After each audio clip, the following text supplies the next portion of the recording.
하나님 말씀 마가복음 4장 35절로 41절 말씀까지 신약성경 59페이지 마가복음 4장 35절로 41절 말씀까지 우리 한 목소리로 합독하십니다. 시작. 예수께서 이러한 많은 비유로 다시 한번 시작. 그날 저물 때에 제자들에게 이르시되 우리가 저편으로 건너가자 하시니 저희가 무리를 떠나 예수를 배에 계신 그대로 모시고 가매 다른 배들도 함께 하더니 큰 광풍이 일어나며 물결이 부딪혀 배에 들어와 배에 가득하게 되었더라. 예수께서는 고물에서 베개를 베시고 주무시더니 제자들이 깨우며 가로되 선생님이여 우리의 죽게 된 것을 돌아보지 아니하시나이까 하니 예수께서 깨어 바람을 꾸짖으시며 바다더러 이르시되 잠잠하라 고요하라 하시니 바람이 그치고 아주 잔잔하여지더라. 이에 제자들에게 이르시되 어찌하여 이렇게 무서워하느냐 너희가 어찌 믿음이 없느냐 하시니 저희가 심히 두려워하여 서로 말하되 저가 뉘기에 바람과 바다라도 순종하는고 하였더라. 이 말씀은 살아계신 하나님의 말씀입니다. 아멘. 자, 오늘 본문으로 돌아갑니다. 오늘 우리가 마가복음 4장을 보셨는데 마가복음 4장 1절 이하에 보면 예수님께서 하루는 바닷가에서 복음을 전하시는데 너무 많은 사람들이 왔어요. 너무 많은 사람들이 예수님에게 모여오니까 예수님이 하나의 아이디어를 찾아냈습니다. 그 아이디어는 배를 호수에서 띄우게 만들고 그리고 예수님이 그 배를 타시고 이 갈릴리 호수 쪽에 그 많은 사람들이 모이게 않도록 그렇게 배치를 했습니다. 이스라엘을 방문할 때 거길 가보니까 가이드하는 목사님이 이런 말씀을 하세요. 여의도 순복음교회에서 조영기 목사님하고 그 장소에 왔을 때 300명인가 400명이 같이 오셨대요. 그래서 특별히 여의도 순복음교회 조영기 목사님에게 배를 태워드리고 그 교회 300~400명의 교인들이 이 바닷가에 쫙 앉고 그렇게 해서 조영기 목사님이 설교를 한번 하시고 가셨습니다. 그렇게 가이드가 그런 말을 주더라고요. 그래서 야, 그 참 괜찮겠다. 얼마나 많은 사람들이 모였길래 그 바닷가에 이렇게 야트막한 언덕이 되어 있더라고요. 그 언덕에 쫙 모여 앉고 예수님은 배를 띄워서 바다에서 이제 하나님 말씀을 가르쳐 주시는데 여러분 집에 가서 4장 1절 이하의 말씀을 보면 천국 복음을 비유로 가르쳐 주셨다. 그렇게 말씀하고 있습니다. 씨앗에 대한 비유를 말씀하셨고 등불에 대한 비유를 말씀하셨고 겨자씨의 비유를 통해서 말씀을 전해 주셨습니다. 그리고 저녁이 된 겁니다. 그리고 저녁이 돼서 이제 예수님은 이 모임을 마무리하고 그 밤에 갈릴리 호수 건너 다른 지역으로 복음을 전하기 위해서 그 밤에 출발을 하시는 겁니다. 자, 말씀을 전하면서 왜 이렇게 우리 식구들의 기운이 빠져 있을까? 왜 담임 목사하고 눈을 안 마주치고 자꾸 제 시선을 외면하는 분들이 생기나 하고 말씀을 전하면서 가만히 곰곰이 생각해 봤더니 아차, 제가 실수를 했군요. 지난주에 말씀을 외우라 그래서 열심히 외웠는데 그걸 안 시키니까 그게 몇 분이 불만인 거야 지금. 예? 말씀을 외우라 그랬으면 외운 거에 대한 테스트를 하고 상을 준다 그랬으니까 상을 줘야지. 숙제 검사 안 하고 상을 안 주니까 그게 불만이 돼가지고 자꾸 저하고 눈을 안 마주치는 분들이 계세요. 아유, 잘못했어요. 자, 지금부터 숙제 검사합니다. 자, 외우셔야 될 본문이 어디였죠? 잠언 아니, 내 눈을 안 쳐다보셨던 분들은 자신 있게 대답을 하셔야 될 거니. 잠언? 아니, 지금 컨닝하려고 페이퍼 자꾸 꺼내지 마시고 그냥 외우려고 노력했던 흔적만 있어도 내가 상을 드린다 그랬는데. 자, 잠언 4장 20절 시작.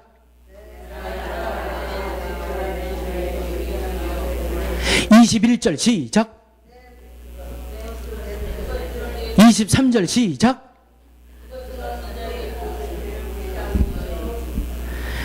이야, 좀 외우는 흔적만 내줘야지. 세상에 다 이렇게 하면 내가 뭐 한 돈 천 불 써야 이거 상을 드리게 생겨지니 어떻게 하면 좋아. 그래도 상을 드린다고 그러셨으니까 하나님이 상을 대신 내려주시도록 제가 기도해 드리고 다음 주일날 제가 고기로 쏠게요. 열심히 외우려고 노력하셨으니까 다음 주일날 고기 파티 할게요. 그럼 됐죠? 예? 돼지고기, 소고기, 꽁치 내가 다 사올게요. 약속은 약속이니까 약속은 지켜야지요. 이제 조금 눈에서 생기가 나네. 이제 상을 드린다니까 조금 이제 눈에서 빛이 나기 시작했어요. 자, 어디 갔다가 일로 또 빠졌어요?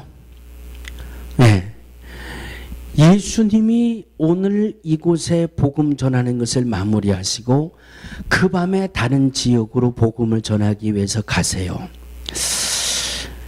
일단 우리 본문 오기 전에 이 공생애를 통해서 예수님에 대한 공생애의 그 말씀들을 들여다볼 때마다 예수님이 복음을 위해서 몇 년 사역하셨어요? 3년 사역하셨어요. 한번 따라해 주시기 바랍니다.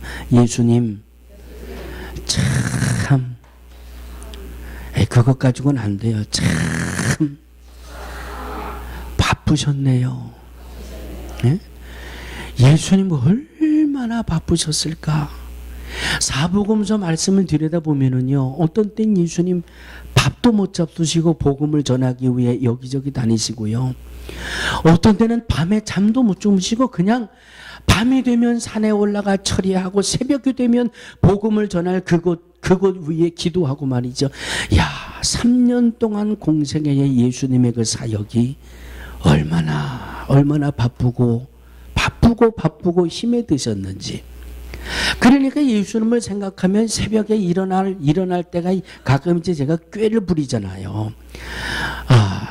저희 식구하고 나하고 이제 누가 먼저 일어나나 서로 눈치 보는 거예요. 새벽에 알람이 띵 하고 울리면 아이고 저 사람이 일어나면 나는 저 사람보다 한 10분쯤 더 자다가 일어나야지. 제 식구는 또 마찬가지로 내가 먼저 일어나서 움직이면 또 자기는 일어나서 그냥 씻고 저 라이드하러 나가면 되니까 그냥 서로 눈치 보기 작전을 하는 거예요.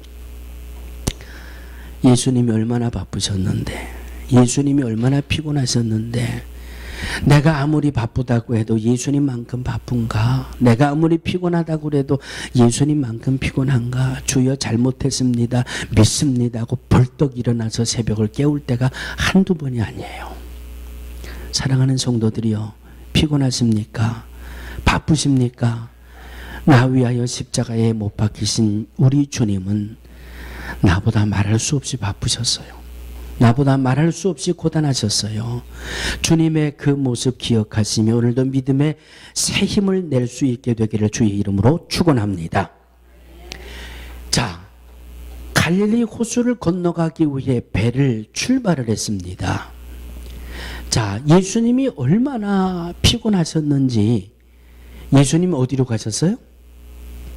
배의 고물로 가셨어요. 배의 고물이라는 것은 이 시대의 그 상황을 들여다보면 배의 뒤편에 그 배를 타는 손님 중에 조금 유명한 사람, 또 이 세도가 이런 사람이 배를 타면 오늘날로 이야기하면 특실 같은 부분이에요. 배 뒷부분에 특실을 마련해 놓고 소파도 갖다 놓고 의자도 갖다 놓고 베개도 갖다 놓고, 그래서 특별한 이 대접받을 만한 사람이 타면 그 뒤에 누워서 이렇게 가도록 해 놓은 데가 고물이라는 곳이에요. 예수님은 배 고물에 가셔서 베개를 베고, 자, 이제 아셨죠? 배에 무슨 베개가 있냐? 이건 뭐 성경 해석을 잘못한 것 아니냐? 시대적인 상황을 모르면 그런 이 답이 나올 수 있어요. 그러나 시대적인 상황에 항상 이 배에는 소파도 있고 베개도 있고 잠깐 누워서 쉴 수 있는 그런 공간에 예수님이 그 공간에 가서 베개를 베고 주무시고 계셨어요. 배가 처음에는 아주 순탄하게 항해를 해 나가게 됩니다. 이 배가 잘 순항을 하다가 갑자기 이 갈릴리 호수는 해수면보다 20m인가 밑에 있지요.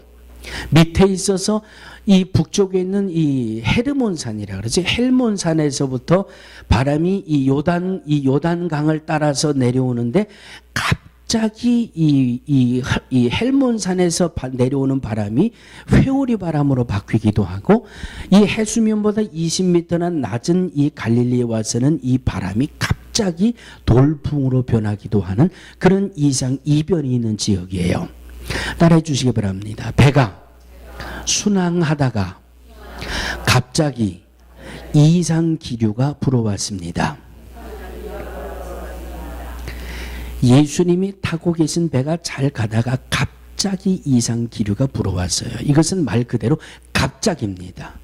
누구도 대비하거나 예측하지 못했던 그런 급한 상황이 지금 벌어진 겁니다. 그래서 이 예수님의 제자들 중에는 바다에서 잔뼈가 굵은 제자들도 있잖아요. 제가 갈릴리가 이 수면에서 20m라고 그랬어요? 200m라고 그랬어요? 예, 수정합니다. 200m 아래 지역에 있어서 이 헬몬산을 통해서 내려오는 바람이 갑자기 소용돌이를 일으키는 그런 이상 기류가 종종 벌어지게 돼요. 자, 예수님이 탄 이 배가 순항을 하다가 갑자기 이상 기류를 만납니다. 그래서 예수님의 제자들 중에 바닷가 출신들이 있잖아요. 어부 출신들이 있잖아요.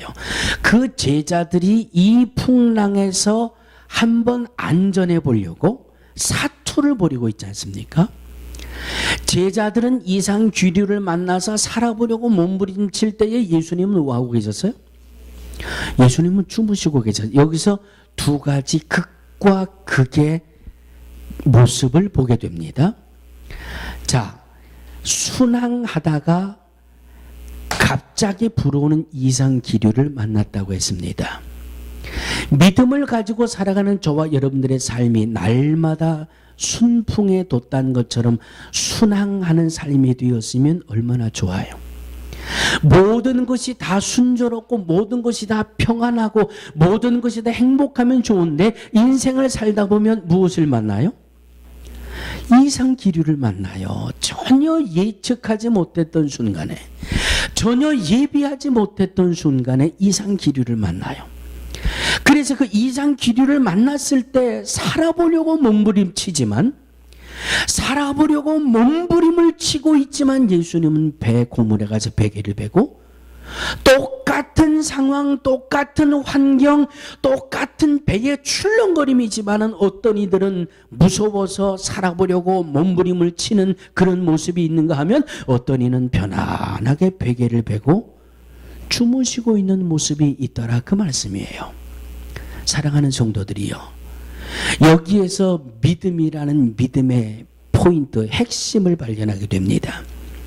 풍랑이는 배, 제자들은 지금 이 막 파도가 넘쳐 들어와서 배가 물이 잠겨져서 막 지금이라도 배가 뒤집어져서 죽을 것 같아서 막 두렵고 위험해 그냥 살아보려고 몸부림치고 있는데 왜 예수님은 배에서 편안히 주무시고 계실까?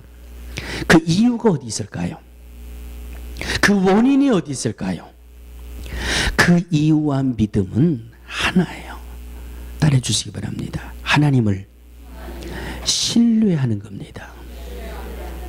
하나님을 내가 얼만큼 믿고 있느냐, 하나님을 내가 얼만큼 신뢰하고 있느냐. 하나님을 믿고 하나님을 신뢰하고 있으면 하나님은 나의 믿음을 보시고 하나님이 나와 함께하고 계신다는 그 표시를 보여주시잖아요. 그 표시를 보여주시잖아요. 그래서 우리는 더 안전하게 우리의 인생을 순항할 수 있는 것처럼, 예수님이 이 풍랑 속에서 편안할 수 있었던 것은 바로 그분은 하나님이시잖아요. 제2위 성자 하나님이시잖아요. 아버지 하나님에 대한 철저한 신뢰, 그 믿음이 제자들은 살아보겠다고 몸부림치는 그 순간에도 평안과 안정을 누리고 있었던 모습을 보게 됩니다. 사랑하는 믿음의 성도들이요, 하나님을 믿으시되 신뢰하는 믿음이 충만하기를 주의 이름으로 축원합니다. 인생은 이상 기류가 부딪혀 와요. 환난이 부딪혀 와요.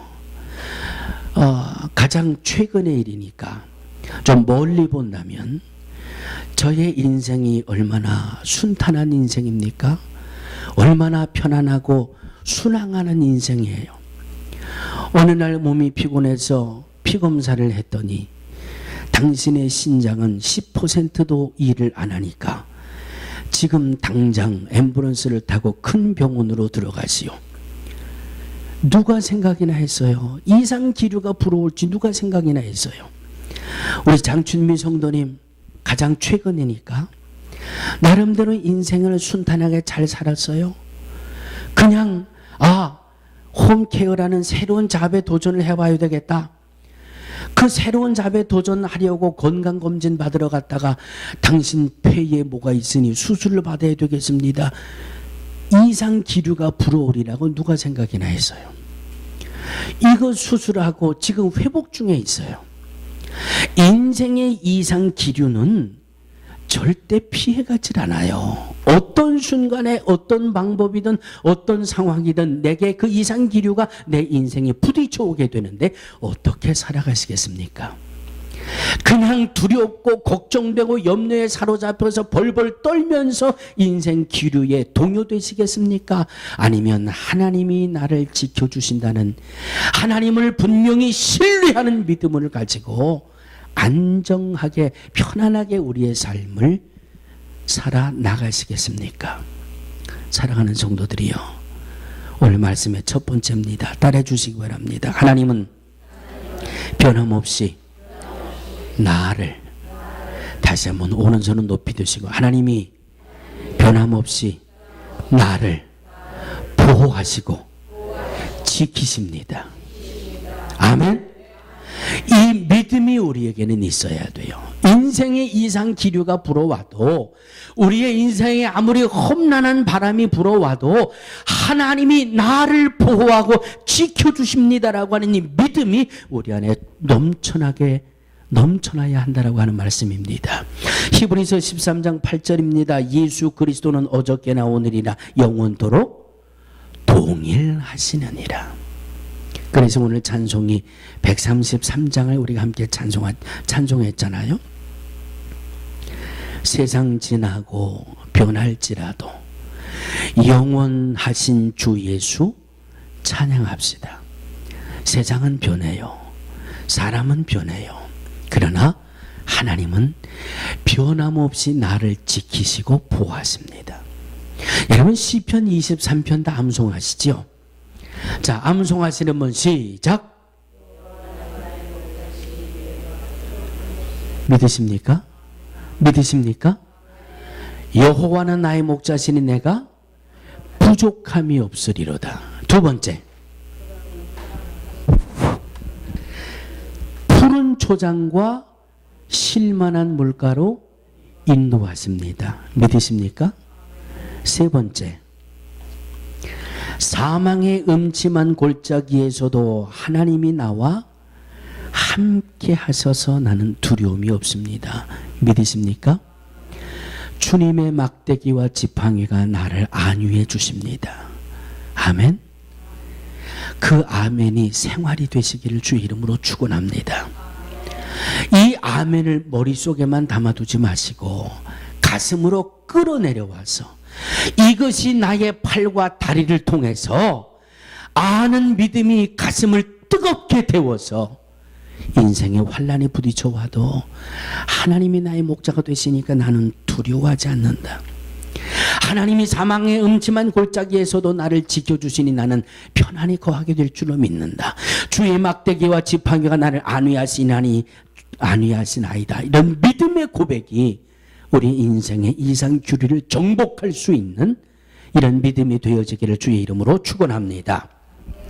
여러분, 이 인디언들, 이 미국이 사실은 조금 시골로 벗어나면 이 맨하탄 자체도 인디언들에게서 이 백인들이 취한 땅이라고들 이야기하지 않습니까?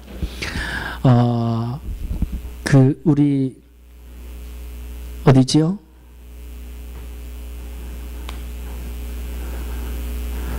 갑자기 왜 생각이 안 나죠? 우리 인디안 미션 피닉스 옆에 그 인디언 마을에 호피족이라는 마을에 우리 감리교 교회가 하나 세워져 있습니다. 지금도 우리 학생들이 연합으로 선교를 가서 그 호피족 인디언들에게 복음을 전하고 그들에게 선교를 하는 그런 프로그램들을 계속 진행하고 있는데, 이 호피족이 인디언 중에 상당히 강한 그런 이 종족이었다고 그래요.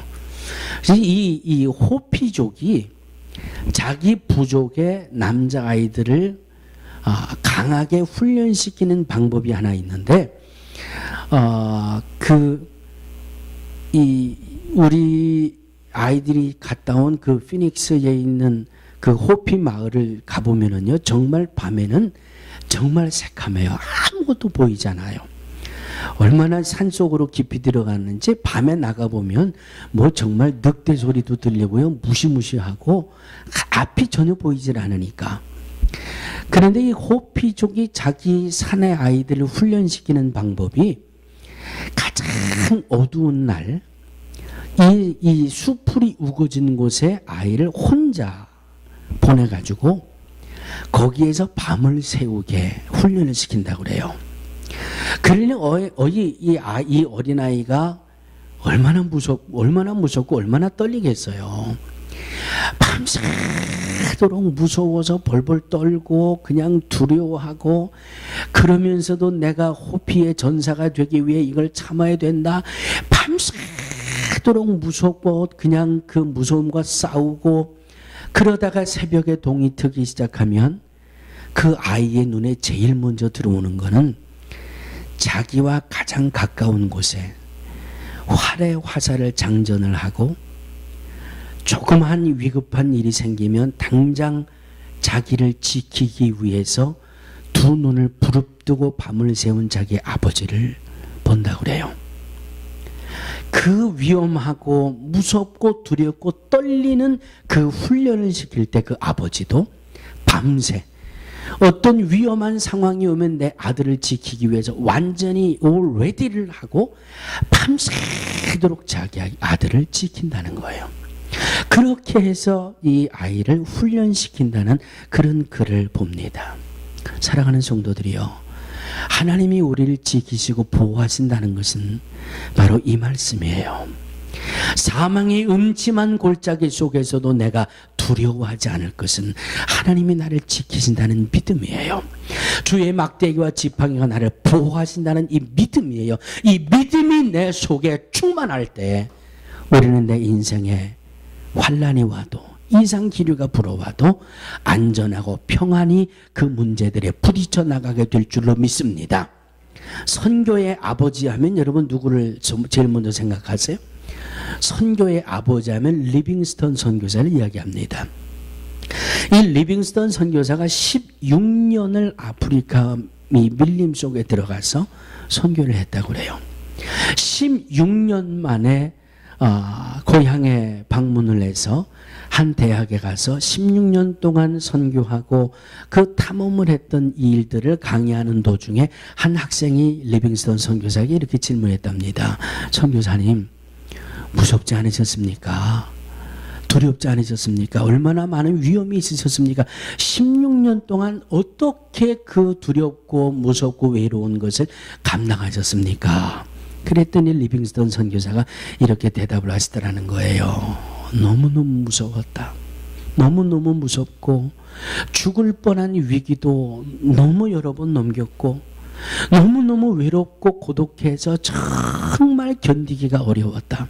그러나 그 무서움과 외로움과 고독함 속에서도 내가 16년을 버틸 수 있었던 것은 하나님이 내게 주신 두 가지 약속의 말씀이었다. 그 첫 번째 말씀은 요한복음 14장 18절입니다. 내가 너희를 고아와 같이 내버려 두지 않겠다. 내가 너희를 내버려 두지 않겠다는 하나님의 말씀 하나를 붙잡았고, 두 번째는 마태복음 28장 20절 내가 세상 끝날까지 항상 너희와 함께 있으리라. 내가 아무리 무섭고 아무리 두렵고 아무리 외롭고 아무리 고독해도 하나님이 나를 고아처럼 내버려 두지 않으신다고 했고, 하나님이 세상 끝날까지 항상 나와 함께하고 계신다고 하는 이 약속의 말씀을 붙들 때에 무서운 것도 이겨낼 수 있었고, 외로운 것도 이겨낼 수 있었고, 고독한 것도 이겨낼 수 있었다. 할렐루야. 사랑하는 성도들이요, 하나님은 이 사랑으로 변함없이 저와 여러분들을 보호해 주십니다. 이 사랑, 이 은혜, 이 능력의 손길로 우리를 보호하시고 지켜주십니다. 어떤 상황 속에서도, 어떤 환경 속에서도 안전하게 대처해 나가는 우리의 믿음이 되어지기를 주의 이름으로 축원합니다. 예수님의 제자들이 갑자기 불어온 이 풍랑을 이겨낼 수 있었던 방법의 두 번째, 제자들이 뭐 했어요? 제자들이 기도했어요. 기도했다는 것은 뭘 보고 할 수 있어요? 오늘 38절에 보니까 선생님이요 우리가 죽게 된 것을 왜 돌아보지 않습니까?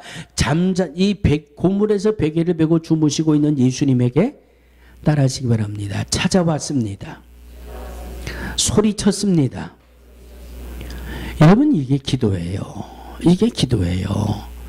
예수님에게 찾아오는 거예요. 예수님이 지금 제자들에게 찾아온 게 아니라 배의 고물에서 베개를 베고 주무시는 예수님에게 찾아간 거예요. 찾아가가지고 예수님에게 소리치는 거예요. 선생님이요 우리의 죽게 된 것을 왜 돌아보지 않습니까?